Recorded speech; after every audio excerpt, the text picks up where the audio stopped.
You know I believe the people closest to the pain should be closest to the power, driving and informing the policy making. That's why we keep coming back time and time again, so those of you closest to the pain will continue to keep us honest and uncomfortable in this work. So I want to thank the board of directors and of course the members of Mass Peace Action, all the working groups for what you do year-round.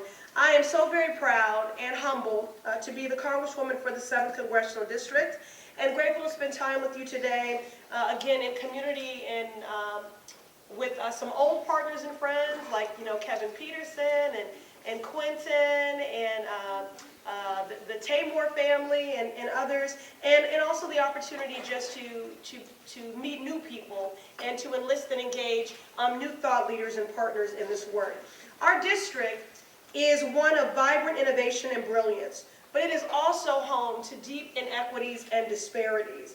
And those inequities and disparities are the results of decades of man-made policy.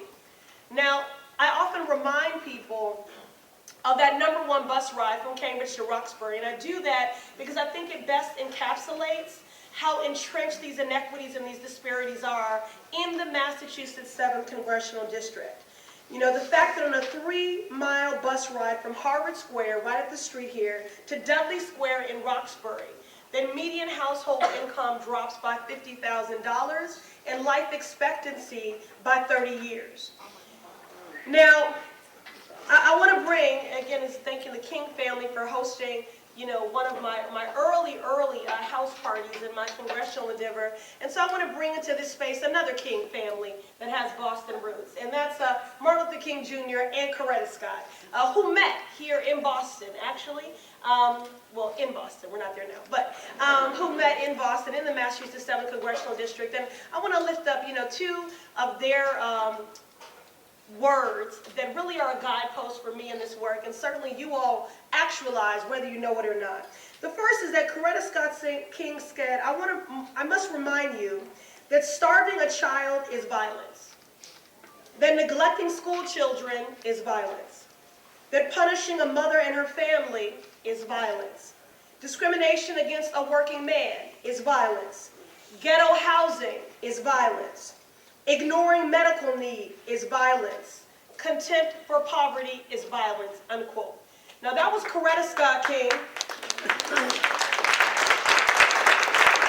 I try to bring her into as many spaces as possible because, as is so often the case with women and women of color throughout history, they are often rendered as a historical footnote. But Coretta Scott King was actually the one that got Dr. King to change his position on the Vietnam War, right? So, bearing that in mind, Dr. King, if you haven't seen the incredible documentary King in the Wilderness Years, which chronicles the last year of his life, please do check it out.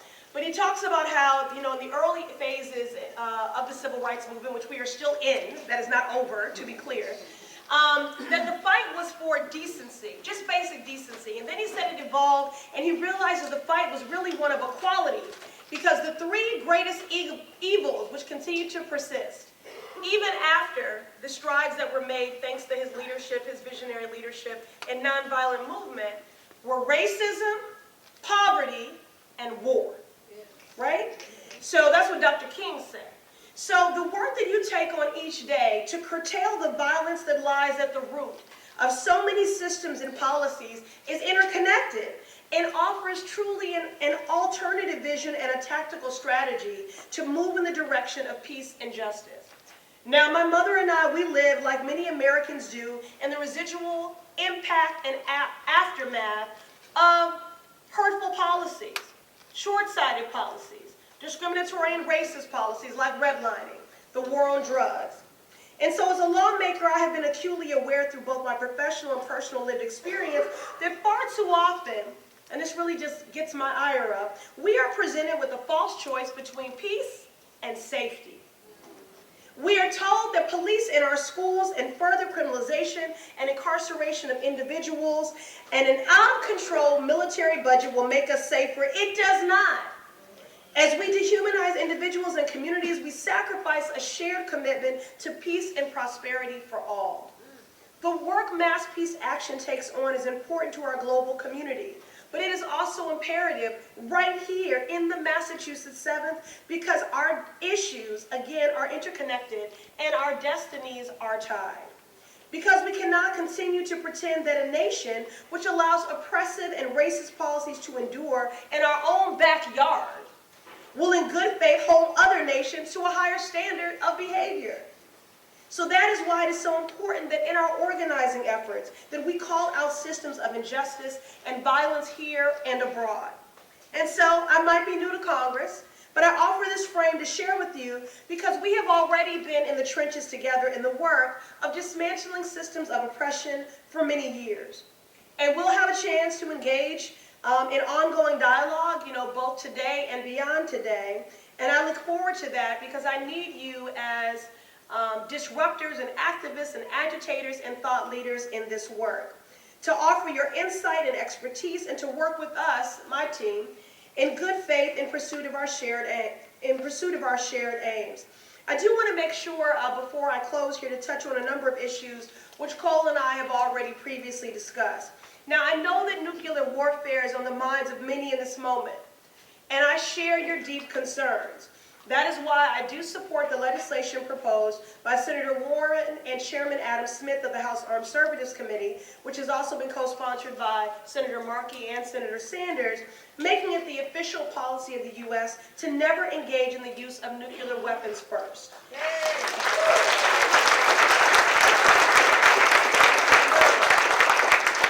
If we want to maintain a moral and diplomatic leadership role on the global stage, we must commit to never engaging in a nuclear war first, period. Agreed. I also believe that we must always prioritize diplomatic efforts and remain clear-eyed about those who stand to be impacted by impulsive, reactionary, quote-unquote, solutions. If overly broad sanctions deprive the most vulnerable, crippled by a flailing economy, struggling to access medicine and to put food on the table, but don't change the behavior of a ruthless leader, then these solutions are nothing more than codified cruelty and economic warfare. So specificity is really the key. What we are seeing play out right now in northern Syria is a human rights crisis, and the United States' problematic engagement in the region provides us with many lessons about what to avoid in the future. The cruelty and lack of strategy we are seeing from this administration when it comes to foreign policy is deeply problematic. I also share your concerns about the lack of parity in domestic and military spending. And I'll offer just one example. I serve on the Financial Services Committee, and the very first full committee hearing that we had under the leadership of Chairwoman Maxine Waters was on the End Homelessness Act.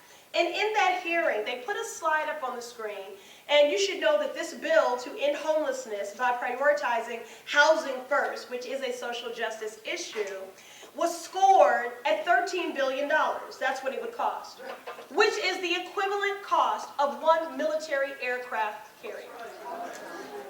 So, earlier this year, I voted down a budget bill that was lauded for offering a more progressive military spending vision, but in my view, did not go far enough to cut military spending. Bravo. For far too long, we have chosen to invest in our war chest at the expense of our children and our elders, our schools, and our healthcare system.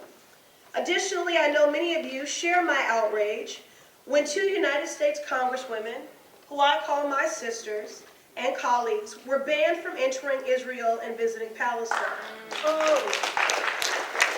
Behavior like this from Netanyahu, coupled with further expansion of settlements and the continued cruelty of the occupation, should prompt us to re-examine our funding relationship with Israel.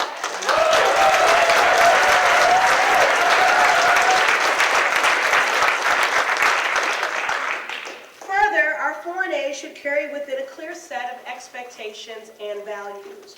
Early this Congress, I signed on to the McCullum bill, which Mr. King referenced, which addresses the egregious detainment and abuse of Palestinian children. In 2019, we need to find the space and the language to talk about the rights of all in the region and lift the voices of the Palestinian people. In recent months, I've spent time in close confidence with a number of Palestinian human rights activists and organizers, and I aim to continue to create critical space for their stories in our discourse going forward. I am here this afternoon to recommit to being your partner in this work. I look forward to continuing to build our relationship. I believe that in this moment in time, our organizing silos are breaking down for the better. Many of the same people who marched with us at the Women's March are standing at the picket line with the hotel workers in Boston.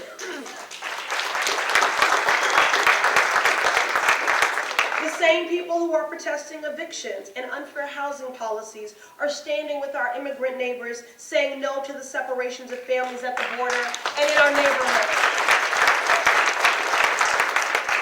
And the people pursuing peace around the globe are saying enough to the public health crisis and epidemic of gun violence in our communities right here at home.